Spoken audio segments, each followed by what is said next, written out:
Reminder that Christmas is more than barging up and down department store aisles and pushing people out of the way. Now, Corwin.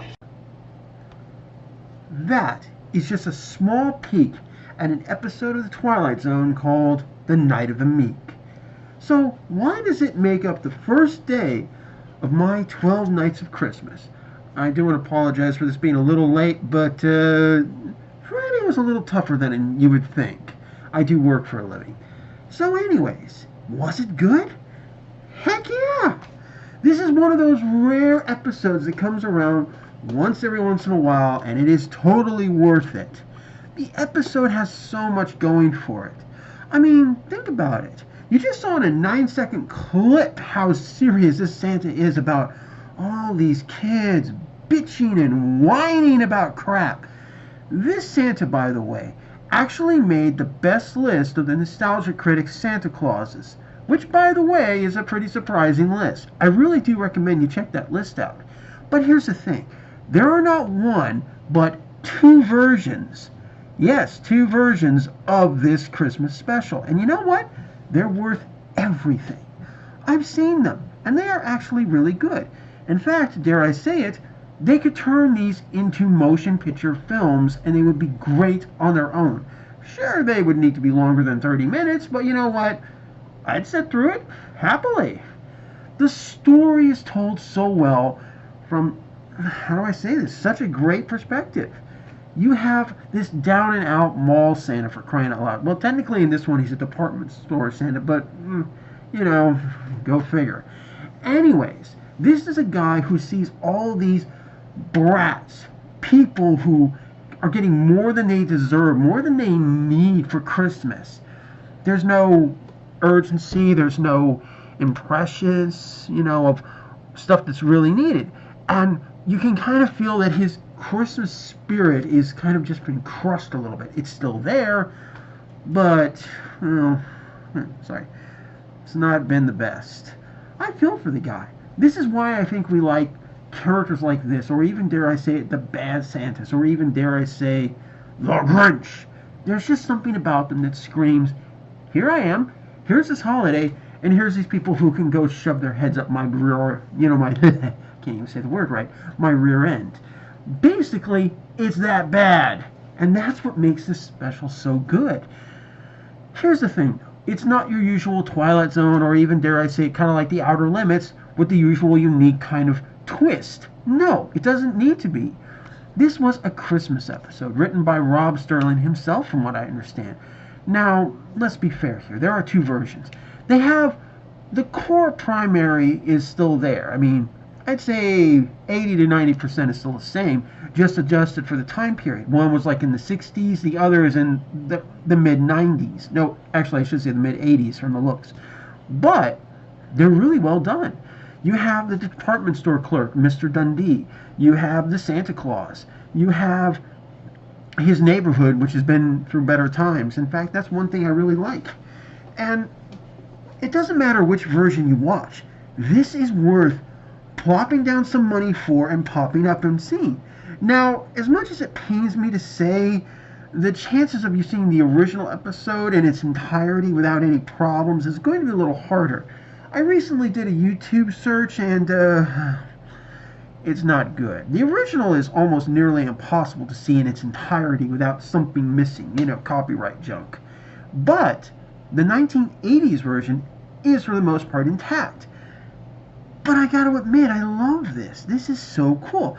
Now, on YouTube, you will be able to hear an audio version of the original episode. So I do recommend you check that out. It's just like, wow.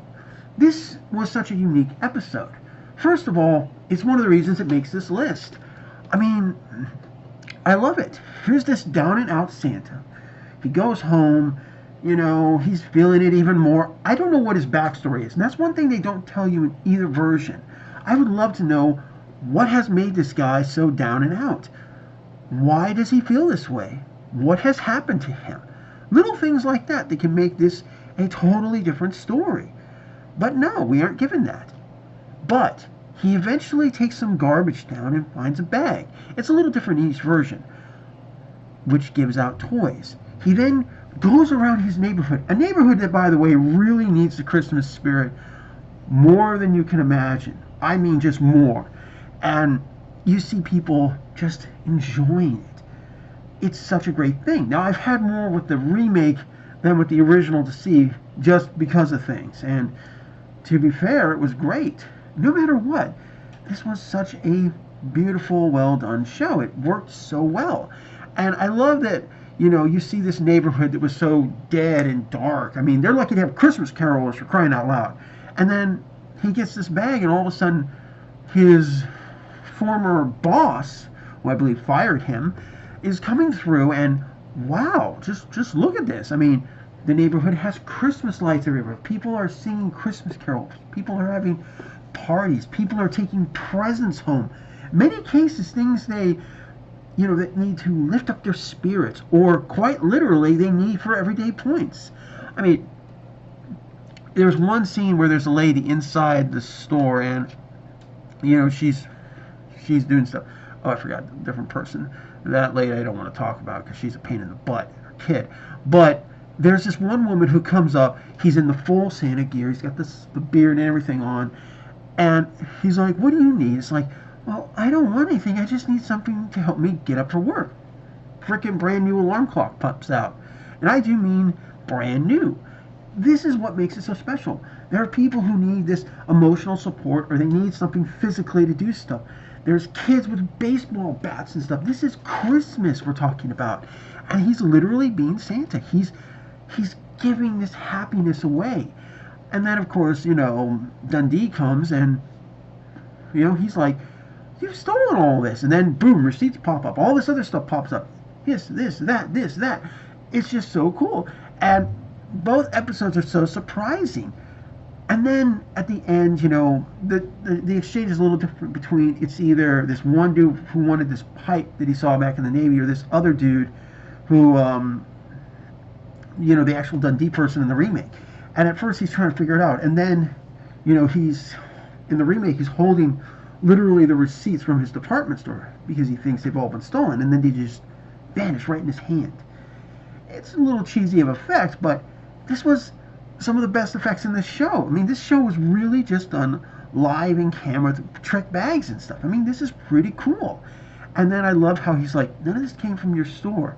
And then the last two items come out of the bag for in the remake for the store owner are none other than a signed autographed baseball from this massive team. And it's literally, he's looking, he's like, "Is this real?" The eyes are like as wide as dinner plates when he's saying this too, by the way, which I love. It's so much fun. And then a fur coat comes out for his wife. And it's at this point that he's starting to realize, like, holy crap, this is real. It's so cool. And I think that is what made this episode so cool. And then in both episodes, the one thing he wants, and he's, the former store, his employer, is actually like, "Don't you want anything for yourself?" And he's like, "No, this is what I want." And if you think about it, just what you've seen in this little clip tells you so much about that. This person has had so much done to him. It's clear. You can hear it in his voice. And the two actors who play him, they're clearly hurting. They're clearly in pain. And they're just having so much fun now. They're actually making a difference. And the one quote before the guy in the remake, in fact, finds the bag is, "There's this group of Christmas carolers. He's not being mean to them. He's not being rude. In fact, he almost looks like on the verge of tears, for crying out loud." That's how good this is. He's sad. He's concerned. He's actually sad. And he's like, "I wish I could give you something." And then he takes the garbage down, and the bag, in this case it was the actual trash bag, turns into the present bag. And what happens? He's like, "Kids, I have presents." I mean, he's literally excited. He gets this second one. He's like, it's so freaking cool. I do wish I actually had a Santa beard for this, but we'll work with what we got. But it was so cool, and it made this episode so better. And then at the end, he finally gets something for himself, but is also continuously giving. I won't tell you what happens. I want you to go and watch this episode if you can, or listen to the audio and stuff. It's here on YouTube. I'm going to give just this one episode an 8 out of 10 because it's that good. It's one of the reasons I chose it for my first night instead of what I was originally planning to do, which is a shame, but I figured I don't have the time to prepare for that particular video, so, just bear with me on that one. Anyways, I highly recommend you check this episode out, and have a Merry Christmas. Here's night 1 of the 12 nights of, and I can't even say it right. I've been really worked up. I mean, Christmas is a pain in the butt, but I wouldn't trade it for the world. See ya.